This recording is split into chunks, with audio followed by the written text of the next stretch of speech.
Joining me now is Femi Lawson, CEO Skyview Communication. Thank you for joining us this morning, Femi. Thank you for Now, when you look at the various cultural heritage and tourism sites in Nigeria, do they really hold the potential to turn the economy of this country around? Yes, I'll tell you, they have a whole lot to do to turn around the economy in Nigeria, really, if well developed and well managed and well marketed to the tourists. When you say development, well marketed, how do you mean? Because there are so many stakeholders who have been involved, which you're one of them. So what are they not doing right then? Okay. A lot of activities are going on, and I think support from the government now needs to come in, because a lot of shouting, a lot of conferencing, a lot of activity needs to create that awareness that this is an industry the government should look at and do what they need to do to develop this industry. And when we talk about development now, development does not stay with the government alone. We stakeholders also have a lot of things to do. Right. Okay, and because all of these assets are still in their virgin nature, and they are not well kept, they are not well managed, they are not well marketed to people, because even the local tourists do not know exactly what exists, even in the location where they live. And this is why we have introduced the TIDA conference, where a lot of people can come, stakeholders can come together, entrepreneurs, investors can come together to create awareness. To create awareness and promote this local tourism asset. So if the government is to come in what aspects specifically now? Okay, number one is, don't forget that most of this asset belongs to government. Now, you cannot just work to promote a site without working with the host of the owner of that site. Now, who is managing the site?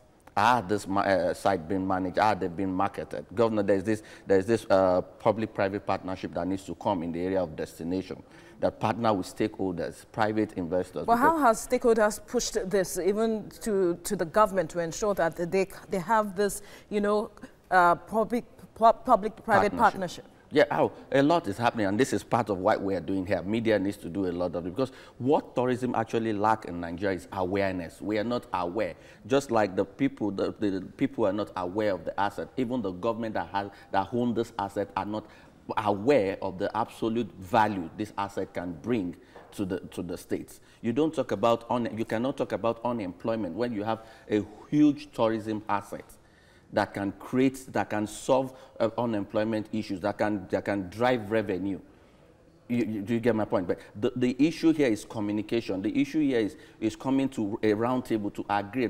Do we actually have this asset? Yes. How do we project this asset? And this is still why we are trying to organize this conference. Can we say really that this is really about awareness? Because these things, the state's governments are aware that all of these things, the Lagos state government is aware about the longest walk bridge in Lekki area. So is it just really about awareness? Okay, when you say awareness, at what level?